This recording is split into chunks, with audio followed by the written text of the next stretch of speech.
ఢిల్లీకి వేర్వేరుగా వెళ్లారు సిద్ధరామయ్య, డీకే శివకుమార్. వేర్వేరుగా ఖర్గే, రాహుల్ గాంధీ, కేసీ వేణుగోపాల్లతో భేటీ అయ్యారు. కొన్ని అంశాల్లో ఇద్దరి మధ్య భిన్నాభిప్రాయాలున్నాయి. ఇంకోవైపు ప్రమాణ స్వీకారానికి డీకే ఏర్పాట్లు చేసుకుంటున్నారు. జూన్ 5వ తారీఖున అభిజిత్ లగ్నంలో డీకే శివకుమార్ ప్రమాణ స్వీకారం చేయబోతున్నారు.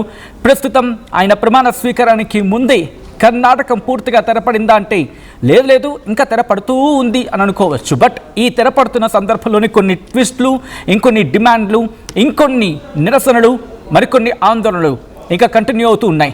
కర్ణాటకం ఇంకా కంటిన్యూ అవుతుంది అనుకోవడంలో అతిశయోక్తి లేదు. మరి కర్ణాటకలో ఏం జరగబోతుంది?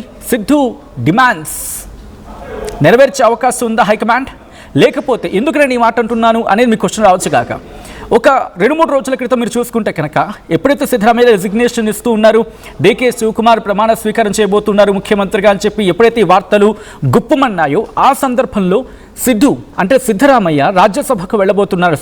రాజ్యసభకు ఇటు హైకమాండ్ పంపించబోతుందా అంటూ కూడా పెద్ద ఎత్తున చర్చ జరిగింది.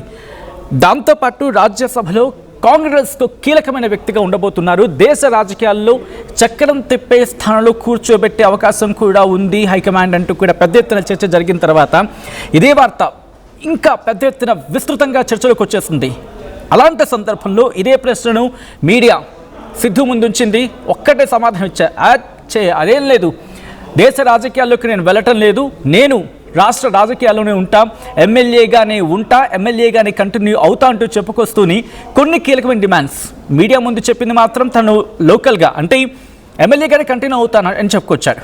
బట్ జాతీయ రాజకీయాల్లోకి తాను ఎంట్రీ అంశం బిగ్గెస్ట్ క్వశ్చన్ మార్క్గా పెడుతూనే ఆయన కొన్ని కీలక ప్రతిపాదనలు చేశారు హైకమాండ్ మనతో. ఇంతకీ ఇంకా ఏంటా డిమాండ్స్?